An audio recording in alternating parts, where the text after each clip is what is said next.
Oimore kwa Ramogi juan kamora morama intiere akwayo ni maber mat abich matakatifu kabende koro chenro mochomo kinde kata odiochieng mar Pasaka dhi nyime odiochieng makawuono kanise mag Jokristo no bagol alam ne chenro mat abich matakatifu kopogore koda mano bende koro sirikal ochako nonro kaluwore koda wach mbolea mabandi ya komiti mar Senate koro oluongo moko kuom jotelo mabende koro idwa dadhogi kaluwore koda wach mar mbolea mabandia. Bende kore sundo sirikal mar mondo mioru nonro kendo okony lakteche mondo migidogi e tich kakoro ng'anyono ochopo odiochienge mar 16 kawuono jotuo medo hinyore ute thieth mag piny owacho. Waring'iane moko kuom weche mawamiyo pek.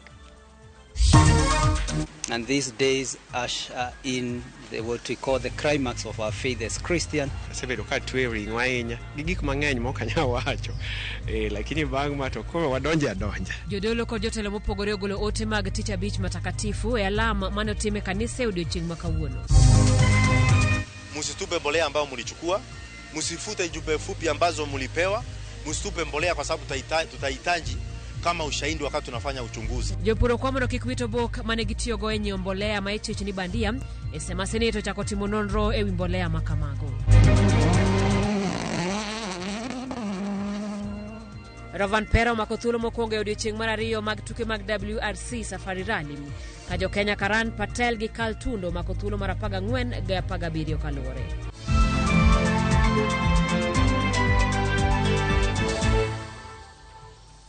Machiegni kora Ramogi tudri kodwa na mar ote machuok ma en adek auchiel nono bende yudo kanyo e mbui mopogore opogore. Wantie achiel kachiel e mbui mar YouTube RamogiTV, bende wayudo achiel kachiel e mbui mar Facebook mar RamogiTV, yudwa kanyo Instagram kachiel kod mbui mar X. Nyinga Simfrozo Kinda jaloko marwa Elizabeth Otieno.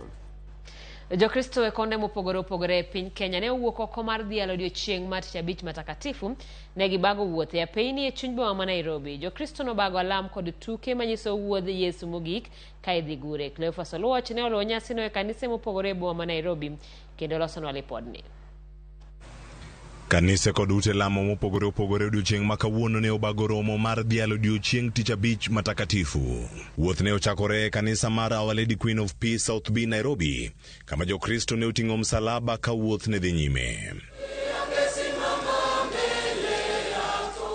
Kaeto bang'e ne wachopo nyaka kanisa kopere Matasia mayudore Embakasi. Kae tugo ne obagi. Del ne chwado jal mane tugo kaka Yesu. Ne opodho kendo ne ochung'. Ne watieko wuoth marwa e kanisa mar Holy Family Basilica Nairobi. Koni ndiga mar kudho ne ochwe wi jalno mane tugo kaka Yesu. Luch remo bende ne otuchne. Jokristo ne ochanore ka ginyiso wuoth marabora mane jawar Yesu Kristo okawo ka ochomo kama ne ogure. Nyasi ni ne ochakore okinyi makawuono kendo wayudo thuolo mar ng'eyo tiend odiochieng makawuono. The way of the cross from morning. It started at 9 a.m. and what we are doing is taking the path and walking the path which our Lord Jesus Christ took in order to save us. And we are being reminded of the price that he paid in order to save each and every one of us. Bang' nyasi kod wuoth makawuono, chenro mamoko gin mage. Wan e kinde ma idendo ni Easter Triduum. Tiende nang'o? Easter Triduum are 3 important days within the liturgical period or the liturgical season, which started yesterday. Yesterday we had the Holy Thursday, today is Good Friday, and then tomorrow Holy Saturday, and these days usher in what we call the climax of our faith as Christian, that is the resurrection of our Lord Jesus Christ. Jokristo ne ogolo duondgi e wi odiochieng makawuono ka giwacho ni ne gitweyo kuom ndalo mag Lent kendo koro sani giko chopo. Geno magi gin mage. Bene chakruok mar yiewa kaka Jokristo. Geno na en ni bang' mae kata kinde gi Jokristo mabura kata mana jopiny te wati gi thuolo ni mar yudo lokruok e chunywa kendo e ngimawa, to bende wayud lokruok e pinywa ma Kenya kae. Geno na machielo ni bang' ma sebedo ka tweri ngwainya gigik mang'eny mokanya wacho lakini bang' ma to koro wadonja donge. Wan gi geno kwa Yesu oduogo for the second odiochieng mar ariyo, waboneno ng'wonone to gigo duto tuoche chandruok moko temo sekale gi economy matekni wan gi geno ni Nyasaye dhi timo nang'wono ne to yore dhi yawre wadhi neno madongo kokalo kuom mago. Father Michael Ndichu, ma en jatend kanisa mar Holy Family Basilica kata administrator, ne omedo siro jotelo mag piny mondo mi otie yo makare kendo maonge mibadhi.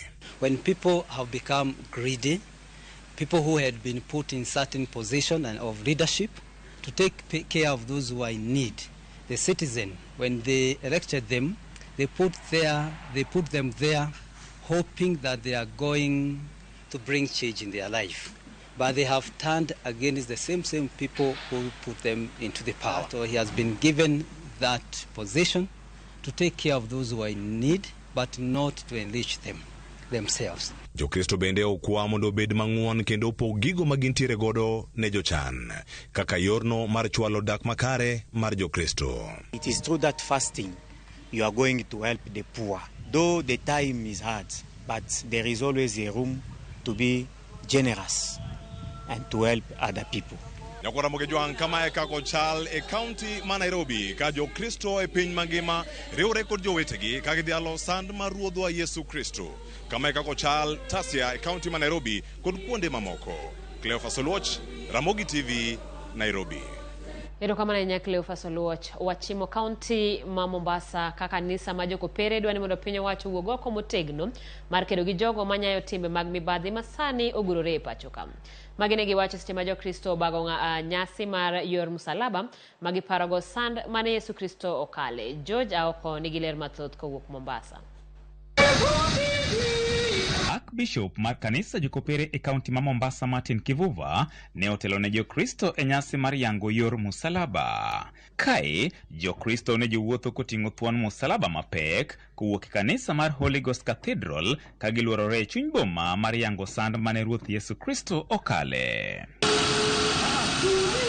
Kivuva mabende jakom riwruog jodolo ma jokopere e pacho ka ne okoni midhiero mapek mokwako pacho ka sani en mibadhi moguro tiende monego rakruok godo mapiyo. Hali ya ufisadi itatuwafanya watu wakate tamaa hata kutoa kodi, kwa sababu akitoa kodi na najua zinaenda kupotea mahala ambapo sijui ni wapi, itaonekana kwamba watu wataanza tabia ambayo ni ya kukwepa kodi, kukwepa mambo ambao ni wajibu wao. Nebende okoni kaka kanisa gikwedo e okang' mamalo jogo malungore ni joyalo to kata kamano timbegi ok ni kare. Wale walihusika na wanahusika na vitu kama mambo hayo ya extremism ya dini, extremism ya kuangamiza maisha, actually killing people, encouraging people to kill themselves by fasting na mambo mengine, si jambo ambalo tunaweza kulikubali. Twalishtumu na twalishtumu leo na kesho kutwa.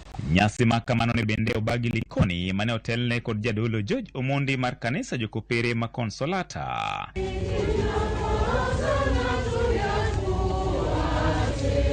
Kai ne ojiwo oganda mondo mi jobolore kendo bed kod geno kata obedo ni midhieche to ntiere. Duto sandruok Kristus obiro mondo ting'wa malo gi sand na gitone, omiyo kata chandruok mwakale wabed gi chir kawuono kwa keto tie msalap Kristus.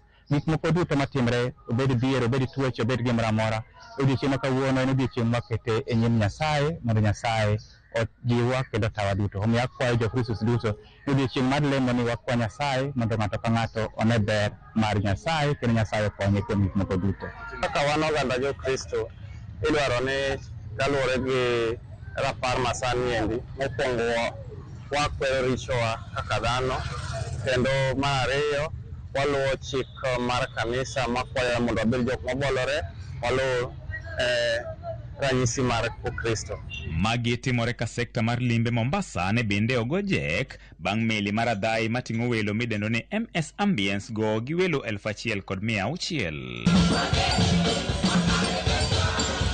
En gino mane okelo buonjo ne jo ohala kaachiel kod jogo manie sekta mar limbe e kinde makama ma thoro lombo welo timo limbe ka dhoodh nam chumbi. And in the process, of course, the impact on the economy will be very big. So you are aware many of them will be visiting our hotels. They'll be doing a lot of purchases, and that therefore impacts very, very significantly to the economy. George Aoko, Ramogi TV, Mombasa. Ekinde ma jokristo dhi nyime gi ingo nyasi mar Pasaka, Pop mar kanisa ma Kopere Papa Francis bende noriwre gi jokristo motelo ne hingo odiechieng' mar timo rapar mar tho mar Yesu Kristo. Jotelo gi jotend kanise mopogore opogore pachoka bende ne ochwalo ote mar Pasaka maber ne oganda ma pachoka. Sharon Ong'ao nigi mathoth. E ote mare mar kwayo hawi maber mar Pasaka, Papa Francis ojiwo jokristo mondo omed bedo gi hera e kindegi. Papa Francis bende kwayo jokristo mondo kik obed gi akweda e kindegi, kendo kik gijar oganda mawuok e piny kaachiel gi dhoot mopogore. Papa Francis omedo kwayo jokristo mondo omed bedo gi hera e kindegi ne ngima maber mar kinde thuolo mabiro.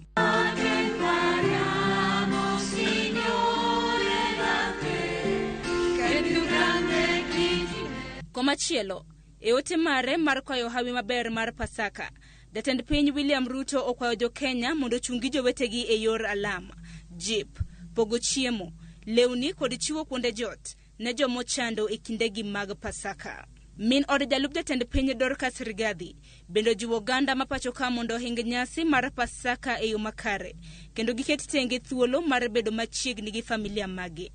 Dorcas ojiwo jokristo e kor gwenge ma pachoka mondo hing nyasi mar Pasaka ka giparo godo tho kaachiel gi chier mar jawar. Fathers, I pray that you will take care of your children. If husbands, you will take care of your wives. Wives, you will love your husbands, and make sure that this time you'll be an Easter that we will be able to commemorate and celebrate all together as family. To the family of Jesus Christ, to the every church, I wish you a happy Easter. And may we celebrate it with knowledge and understanding. May we open our doors to those who are who have no food. Let them come to the church and let them come to the house of their God and be able to celebrate Easter in style. Duol mochung' ne rita e apaya NTSA kokalo mbui margi mar X bende ne okwayo hawi maber ne oganda ma pacho kae, ka gikwayo derepe ma pacho ka mondo kik riemb komer mondo gires ngima jowuoth. E kindego, duol mar NTSA bende ochiwo milome mar chungo wuodhe mag sako 2 mag matatu mating'o jowuoth, moriwo Bungoma Line Safari Limited kaachiel gi Smart Highway Sacco.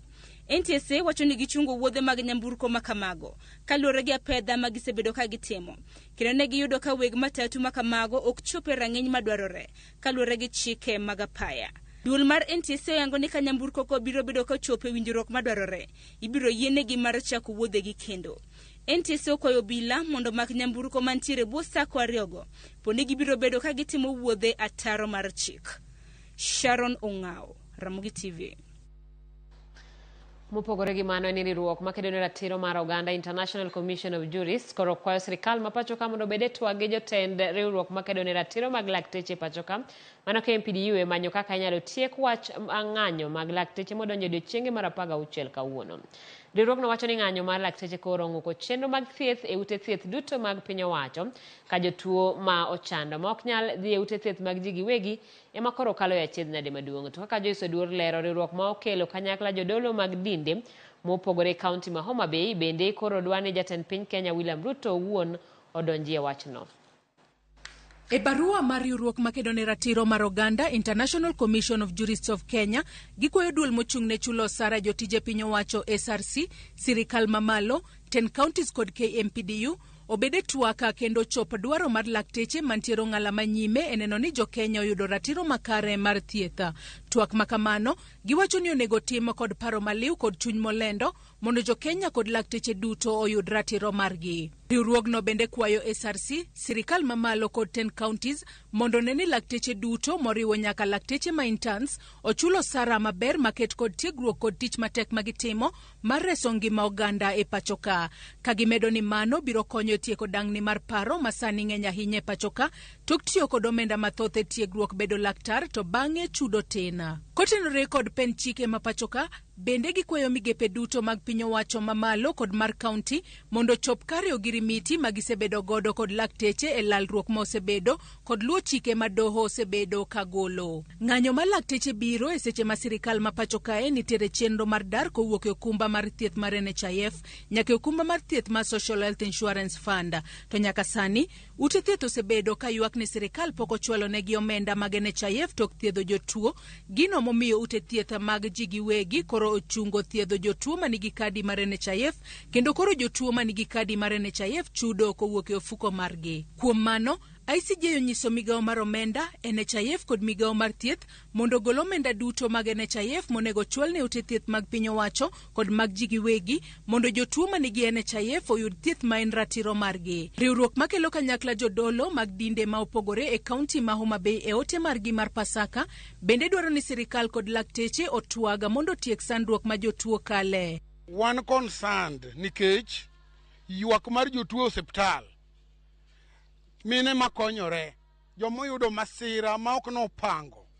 Tho nikech sirikal kod daktere omakamen mar wach monego winjre mayot. Jodologo ka otelnegi kod jakomgi Bishop Abraham Wanda Odongo okoni ok gimor gi kaka piny owacho kod riwruok mar KMPDU osebedo ka bare wach ewi ng'anyo makamano, to jotuo medo mana hinyore osuptende mag piny owacho. Wuodwa mwageno kabisa Dr. Tela wakwai ni kata weche tek machal nade to bedie kod ng'uono mondo ine kaka nyithindwa sandore malit. Jo Kenya sandore malit. Wadwa ni mondo doctors give the government giwinjwa mondo gikony ngima. Nikech gik moko ariyo maricho ok los ber. Ka racho timore iume gi ber mondo mi piny odhi.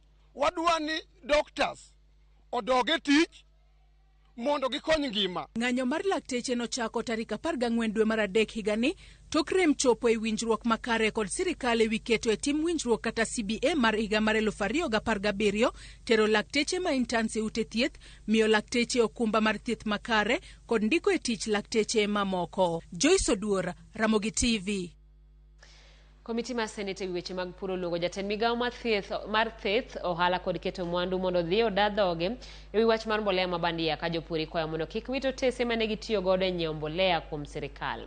Kane oloso kod jofwambo, Seneta ma Kirinyaga James Murango olero ni bad migawo mochung'ne nyiewo mbolea kowuok e pinje maoko nitiere migawo mar thieth kod ohala.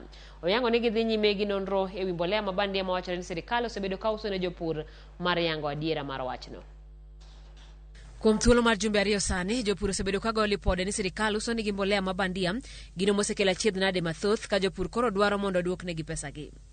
Komiti mar Senate ewi weche mag pur koro chako nonro matut ewi wach mbolea mabandia ni. Jakom mar komitino ma bende en Seneta ma Kirinyaga James Murango oyango ni giseluongo jatend migawo mar thieth, ohala kod keto mwandu Rebecca Miano mondo bi oduok penjo ewi kaka mbolea mabandia nochopo e pacho ka.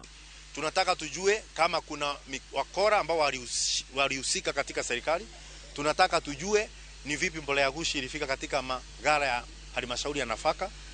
Ni nani walipeana ama ni nani walileta ile mbolea. Tumeita waziri wa viwanda ambaye anaitwa Rebecca Miano kwa sababu ya shirika la ununuzi ambao inaitwa Kenya National Trading Corporation yenye kununua mbolea iko katika wizara ya viwanda.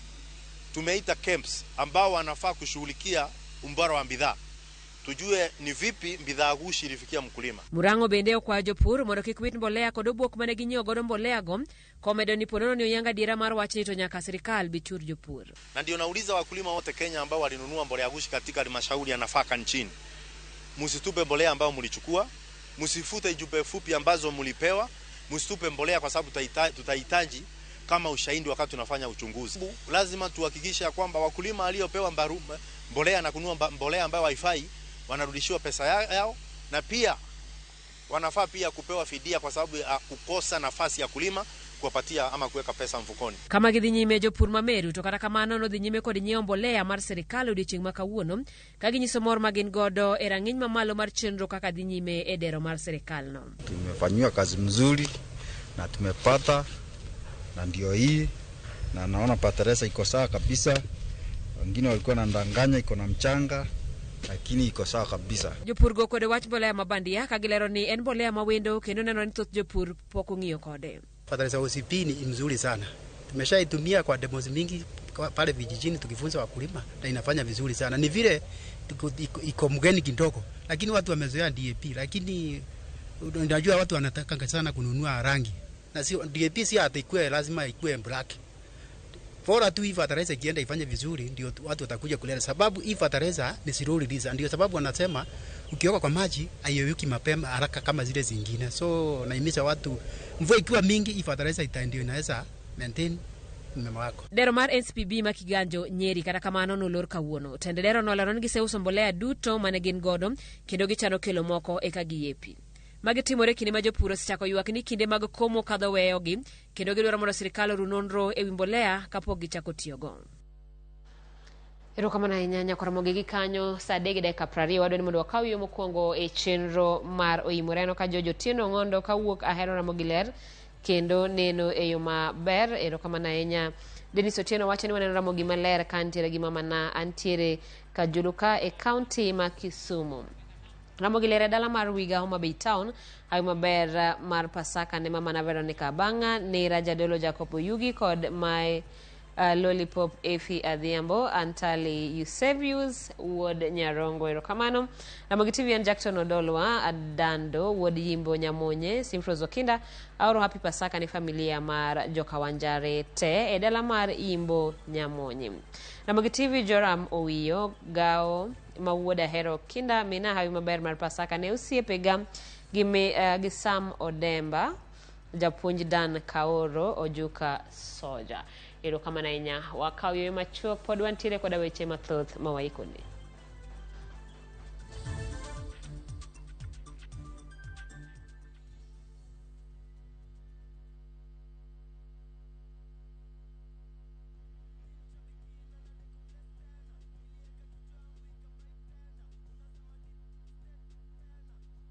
Kwa mkahawa, mimi kichwa yangu akili zangu zote ilikuwa kwa nyama choma. So si kuona bado ina run. Vile nilienda tu kukaa chini na nikarudi kwa simu, nikapata bado ina run. Nilistuka sana na nikakaa shout immediately. Vile niliona hivyo hata nyama nilikuwa nimependa, nilijaribu kutafuna iko ngumu sana. Si kukula tena hiyo nyama. Mimi ni mkulima na niko na projects. So ni kuendeleza tu ukulima yangu na projects zangu. Ukichukulia ikuwe ni rahisi na ujue vile mtakaa na captain mcheze mzuri utaielewa. Lakini with the time the more unacheza the more unapata experience na unajua jinsi ya kuicheza. Aviator ya Shabiki.com inakupa the biggest multiplier in Kenya. Shinda up to 50,000 times your stake. Yani ukiweka stake ya 100 bob, ndege ipeperuke, unashinda 5 million within seconds. Na ndege pia ikifly away, Shabiki.com inakupatia 5% refund ya stake yako kila siku. Usikubali kulose. Changamkia Aviator on Shabiki.com. Not for persons under the age of 18. Shabiki.com is authorized and regulated by BCLB license number 587.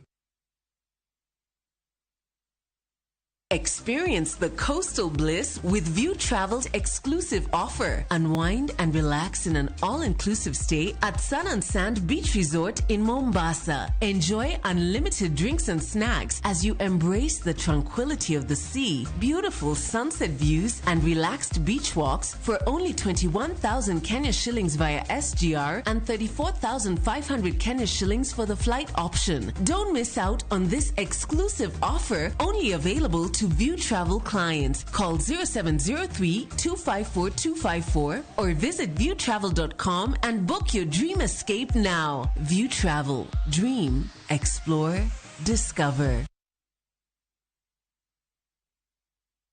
Are you ready to turn your Skizzer-tunes into cash? Dial *487 *3#. Choose your favorite Skizzer-tune, confirm, and enter to win big. 50K daily, 100K monthly, and the grand draw of 1 million Kenya shillings. Each time you download Skizzer-tune, you support our local talent as you increase your chances of winning big. All SMS alerts are from Skizzer Citizen, and lucky winners will be contacted from 0709 767 000. Skizzer Tune, Skizzer Chapa. Terms and conditions apply.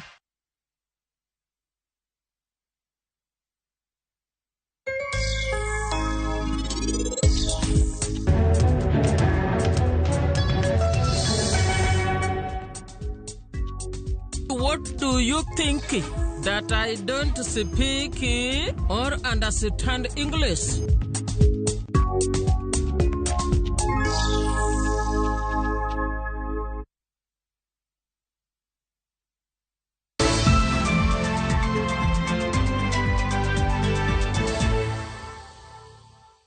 Machiegni kendo nyako Ramogi moko kuom jokanyo mag ANC obwogo mar thicho oko jagoro maduong' margi Omboko Milemba kuom yomyom e tich. Direkta mar siasa duond burano Omulo Junior kod jotelo mamoko mag ANC seyo Omboko kuom koso chia mar tego duond bura mar ANC nyaka ne miye lemo makamano.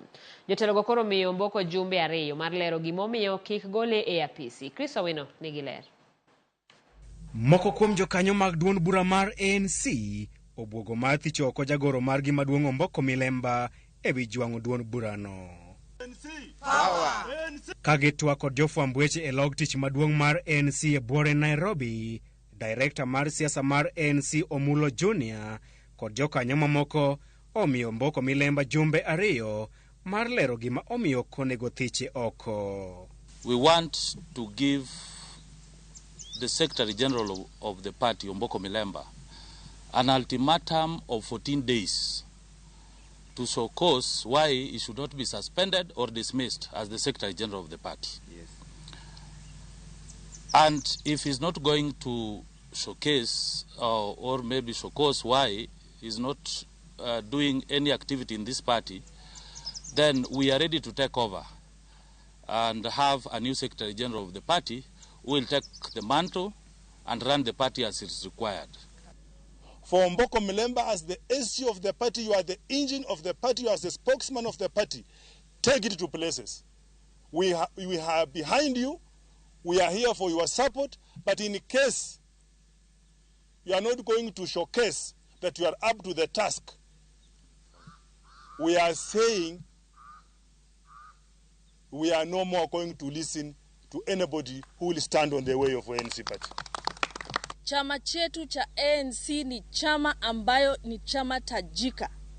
Kila mtu anaitambua hili chama.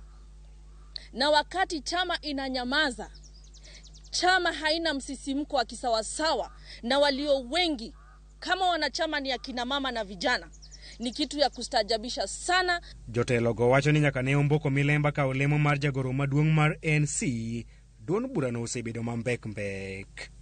And since we elected or appointed the Secretary General of the party, who is Honorable Omboko Milemba, the party has been very silent, and we can say the best word we can use, the party went moribund. Gisingo mar luongo romo mar jokanyo duto e Kenya mangima mar golo oko jotelo mag ANC mayomyom ponono ni ok gilokore. And we are going to have an election. Those people who are sleeping in position is just a privilege they were given to fire up the party. But if they are sleeping, those who want to call this party their own, they'll be in for a rude shock, because this is a movement that has come up from the young members of this party. Jotelogo oyango chenro mande ko jokanyo manyien kaachiel gi bago yiero mar kor gwenge mar ANC e higani kaka yo mar tego duond burano motelo ne yiero mar 2027. Chris Owino, Ramogi TV, Nairobi. Riwruoge mag oganda kod tenda rita kwe yuago medruok mar siasa mar koko e kaunti ma Migori kendo gichiwo siem ne josiasa mayalo koko. Jojo manigi mathoth.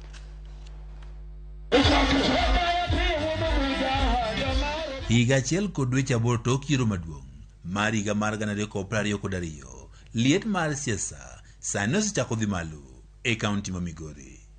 Moko kuom josiasa mane oyiere leo mopogore opogore kod mago maonge kod lemo moro amora mar siasa osechako kampen margi e kaunti ma Migori.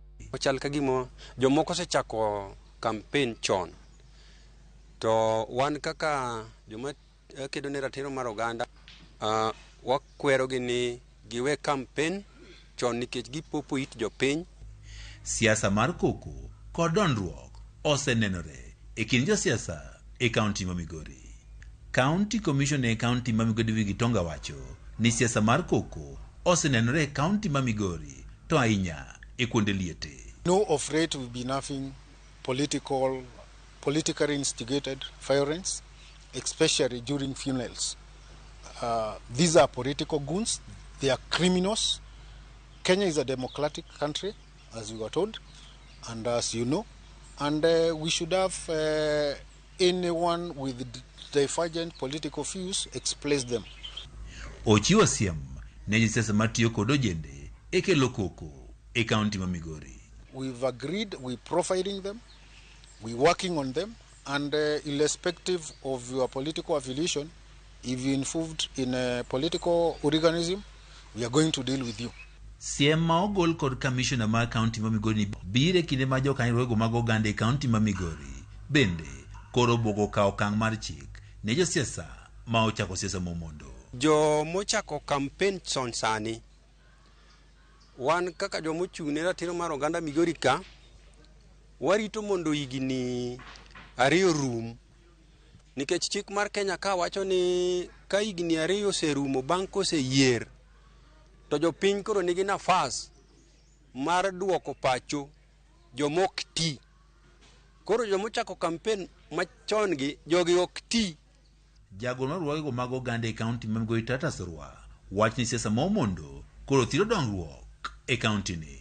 Omiyo wamiyogi signal ni kochakore chaka dwe mar 9 higni 2 rumo, wan wachako sensitize jopiny mondo the recall clause mantiere katiba cha gi apply, and wabiro guide the process mondo mi king'eyo ni elected leader to kitine jopiny wadhi rado kodi kochakore dwe mar 9 higni e recall clause. Liet ma siasa ni nyaka sani kos nenre ahinya e komno mar governor ka achiel kod senator e kaunti ma Migori. Oganda e kaunti ma Migori osebiro ka koro kwajo siasa mondo koro we saso itgi kod siasa momondo kendo giket mainogi e wechego mag dongruok. Juma, RamogiTV, Migori. Okenge kod teko ma oseket e kedo gi iro mamero ji mar shisha koro yudo dok chien bang' doho Mashanzu Mombasa yango ni lai mora mora mar goyo shisha marufuku onge e chik. Jal bura Joel Mkutu ne owacho ni onge chik mora mora moketi matamo ji loso tiyo kata uso shisha e pacho ka. Jal bura no bende ne oweyo thuolo ni ji 48 mane omaki kalore gi tiyo gi shisha dwe mokwongo higani. Ng'eto mare Mkutu lero ni jatend migawo mar thieth machon Cleopa Mailu ne okoluwo dwaro mar ng'eto mane ochiwo higa mar 2018 kod jal bura Roslyn Aburili.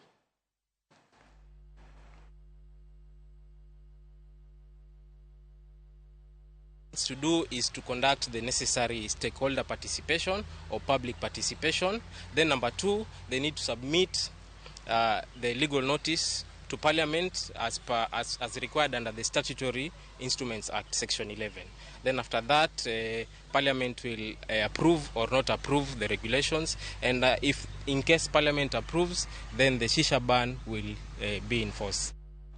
Riwruok ma jopuonje ma wakeini Kewota okwedo weche maliekore ni gin wasig riwruoge mamoko makedo na ratiro mag jopuonje pacho ka. Jakom maduong' mar Kewota Modesta Lubulela owacho ni kopogore kod wechego maliekore, riwruogno en mar rango chal ngima jopuonjre ma pod tiyo kod mago ma bende osedhi retire. Kane oloso gwenge mag Burlowo mag Migwena sub county Mabondo e kinde mane otelo ne jotend Kewota sidho chenro mar keto tangi mar pi ne jokanyo mag riwruogno. Akaki owacho ni luoro mane nitiere ni riwruok mar Kewota nyalo donjore e tij riwruoge mamoko makedo na ratiro mag jopuonj norumo. Kendo nyaka sani Kewota, Nat kod Kupet nitiere kod winjruok makare. KNUT is a trade union. Surprisingly, the founders of Kewota, we were all in Nat. I represented Westland for a long time. I was in the National Executive Council. We have no relationship or fight with Nat and Kewota except that we both represent teachers. As simple as that. But you know, if you have been having this position of being the owner, that Nat and Kupet were the only unions there, when they felt the new child on the block come about, they got scared. But as I talk today, we have a very good working relationship with our unions. I'm personally very happy, very glad that my business is now going to be successful without any stress because I have now gotten the clean water. I'm happy that the launching has taken place in my place, so I'm proud of it. Skun primar masi kinga e inambale county mabusia kwa nolal toki ya mamapek muko tat klesi ya par mag skununom. Mae nukilo kethrok mag mwandu mopogore kamotingo buge kombe kod chiemo ne jopuonjre mag ECD kod JSS. Jatend skuno Fanis Ngaira owacho ni nyamono ketho klese mag jopuonjre mala 600. Kata kamano jopuonjre ne onge skul e kinde mane masirano otimore otieno manyoro. Jakom board mar skuno Joseph Matini okwayo piny owacho mondo konygi loso klesego mondo jopuonjre kik sandre koyaw skul.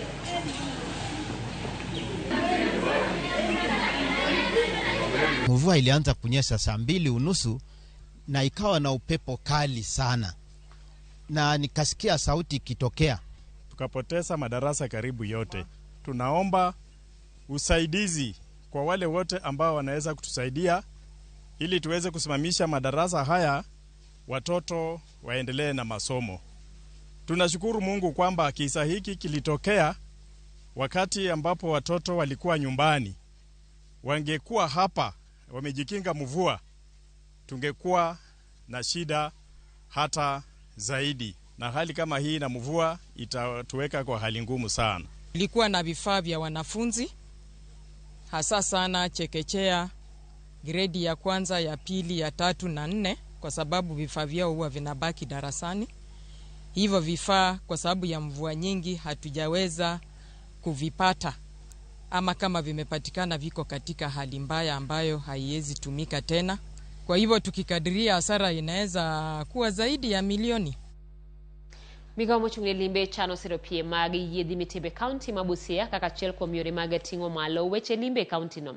Kaluwore gi jatend migao mar weche limbe Dr. Alfred Mutua, sir makamano biro ting'o malo pie makamago kendo cholo sekta mar limbe county mabusia. Mutua owacho ni pie makamano bende biro lombo wang' joket mwandu manyalo biro kod yiedhi modong' kata cruise ship. Ne orwagi kod gavana mabusia Laktar Polo Tuoma, Seneta Okiya Omtata, jaod bura mabuda Langi Rafael Wanjala ka achiel gi jaod bura mafunyula Wilberforce Mudenyo.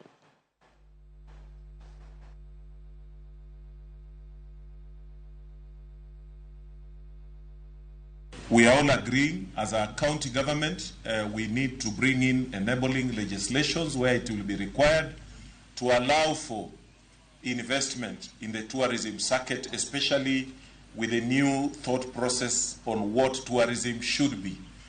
It is not just the short limited thing that we have been talking about. There are various opportunities in this area, and I leave that to Waziri to see what has come out of the discussions. And we as a county government, we have already revived the Department of Tourism, whereby we have now gotten at least the top personnel that are required, the directors, to be able now to anchor tourism in a department and to be given the attention that is required. Kufikia December tukija hapa hizi racing, tulete Wakenya wote Busia wakuje racing, cultural activity, wrestling, watembee huko waone mambo, pesa yaanze kumwagika hapa kaunti ya Busia. Cruise ship ya kuzunguka tu hapa kama zile zinazunguka Mediterranean Sea. Tunatafuta wawekezaji wakuja waweke hizo, tunajenga landing sites, lakini pia lazima tuwe na hoteli na circuits ambazo wakifika hapa Busia wanaenda wapi? Wanaingia basi, wanaenda pale, wanaingia hapa, wanaenda pale, wananua hapa. Malayo jopur 1000 mag chai mawuok counties Manyamira, Bomet, Kisii kod Kericho nobago ng'anyo kagi bandho kambi chai mar Korara magiwacho nyaka sani nigi gopegi malayo $100,000. Jotend jopurgo wacho ni jotend kambino osebed kawuondogi kuom kinde mathoth ewi chudono ka kinde moko tindiko negi nyaka chek ma ok opuodhi e bengi. Gigolo notice mar jumbe 2 ne kambino mondo chulgi omenda gi kawo kamano to gitero kambino e doho.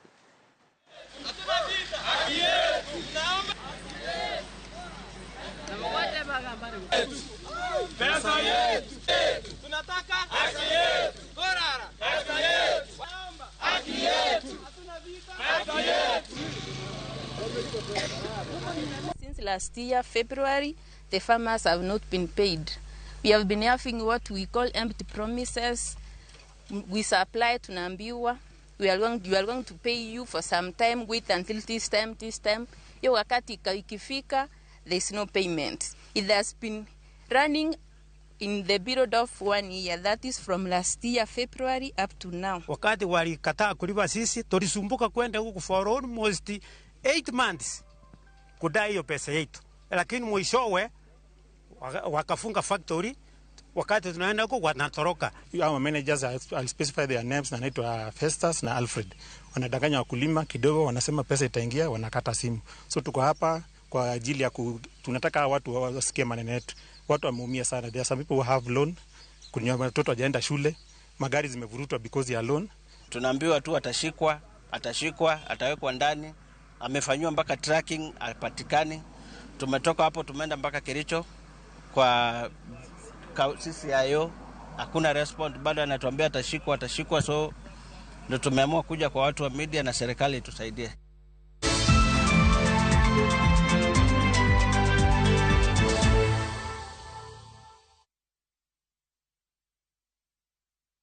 Tinda tikoma na bongo tena kerengaki. Eseki. Asenyenja sobu kimabwana eno bwengenjo mano.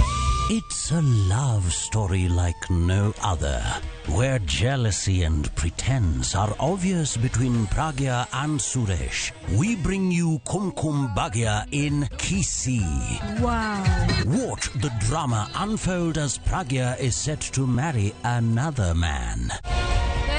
Muswati omundu ari omuyakombwa ani mambi nochote bumusani ono omuyakombwa nandi mambi ndi nochote byamate yani nenkia. Watch this beautiful love story of Kumkum Bhagya in Kisii, only on Viusasa. Dial *487*1# or visit viusasa.com to renew your subscription. Wanchimbwa maiso ko mia yetamanyaini.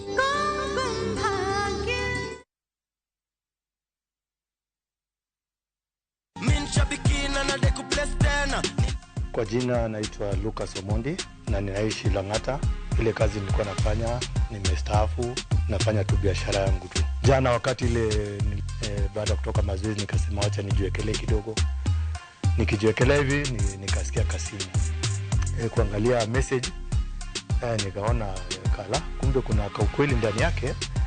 Ndio hapo kafuraha kingine kakaanza kuingia, kajasho kakatoka nyembamba. Hata in fact huyo kijana wangu pia ndamwambia hebu pia wewe kamata kakitu. Shabiki imenisort sana.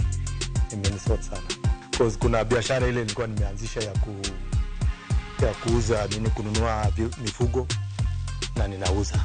Unaweka Mungu mbele alafu pia anakupatia mawazo. Shabiki Super Jackpot ni time yako. Minadai wote twenda hivi. Not for persons under the age of 18. Shabiki.com is authorized and regulated by BCLB license number 587.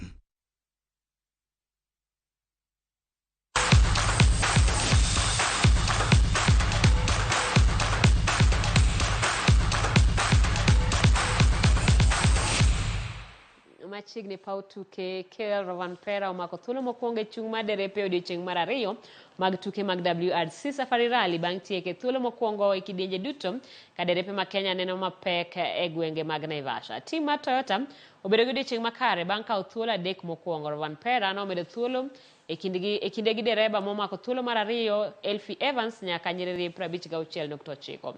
Takamoto Katsuta mabende riembo ne tim mar Toyota nitiere thuolo mar adek. Tim mar Hyundai oyudo ka odiochieng' ma kawuono pek bang' derep gi Thierry mitoke kethore. Jo Kenya Karan Patel kaachiel gi Carl Tundo nitiere thuolo mar 14 gi 17 kaluwore.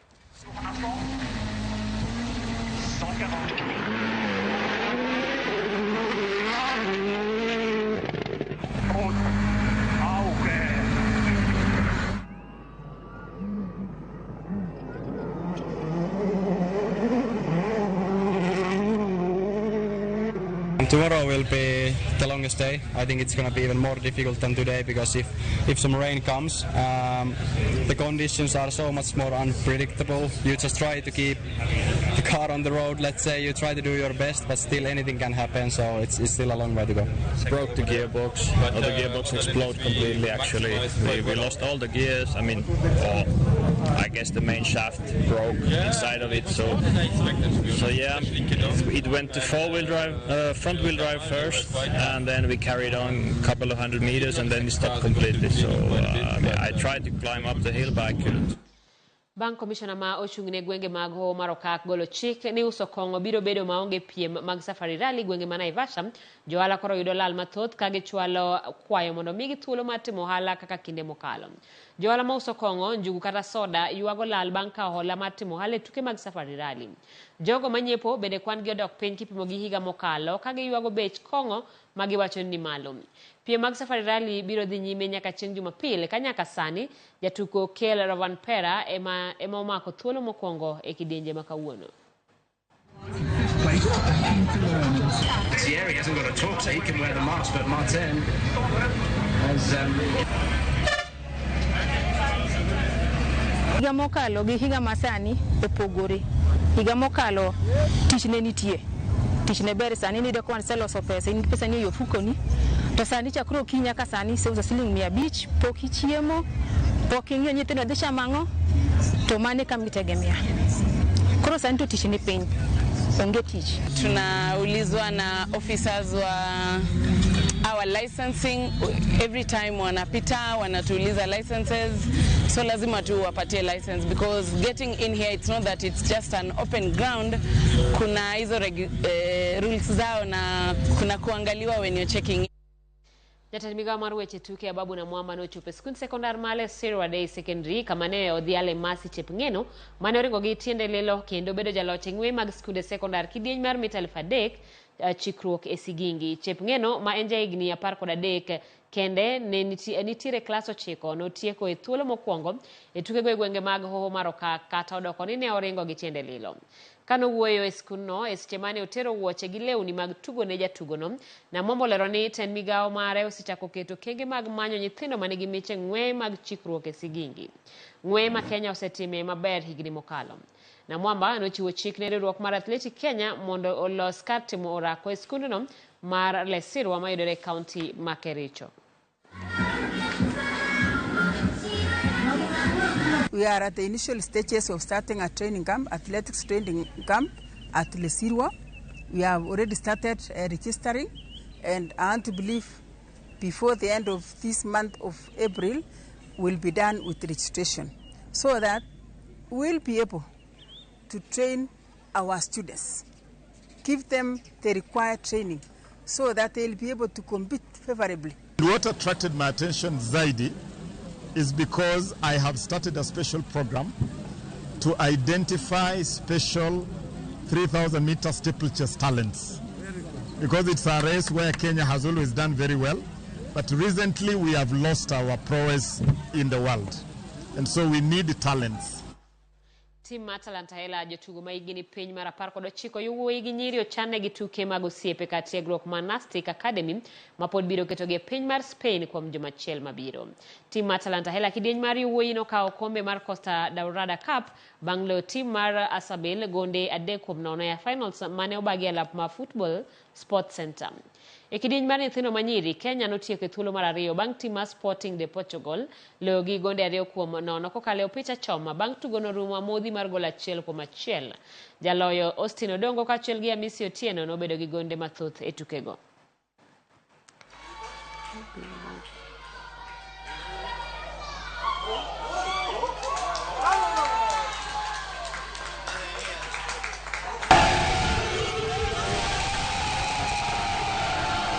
The biggest lesson that I'm taking home is that we have to have good preparation before coming to the tournament. Fully.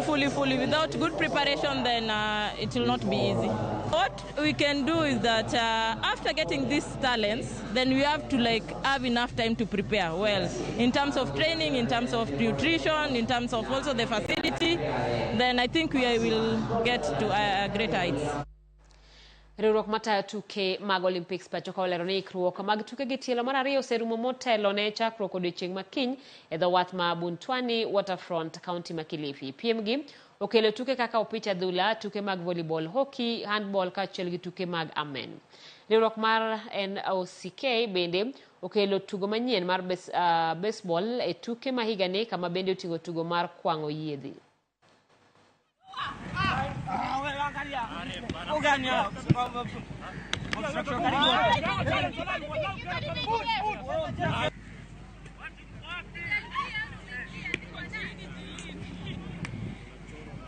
We have a lot of collaboration, support and partnership from the various departments and agencies who are all working to ensure that the performance of the athletes who will be participating in this event is taken care of, from their safety, from where they are staying to where they'll be competing.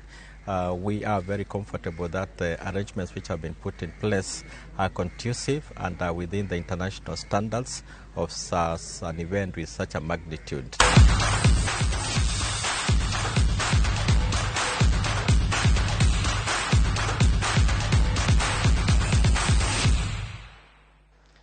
Ramogi sadeg daka prangon kodo chike makelewe giko mar weche manyien mago imore we somo go kuom ote mabende wuoro an wuod nyako yugi anan Ramogi kana nyamaroka nyakach abari chopo ke nyamaroka maber Ramogi tosha an wuod nyako yugi mano report Maria sasa mar RamogiTV ma Evans Obuogo mar game lana Ramogi ler kendo mitadua mosnajo lana Soweto kod Malanga Evans Odhiambo pudo kawuok andiwo kanyo bende wacho ni RamogiTV lera we somo kuom ote mabende wuoro kanyo e mbui mar Facebook kama aneno ka Sheila Mama TJ mawuok Kasarani Mwiki Gilbert Waswa kanitiere kod nyathine Purity Dante bende neno wakanyo Kisii.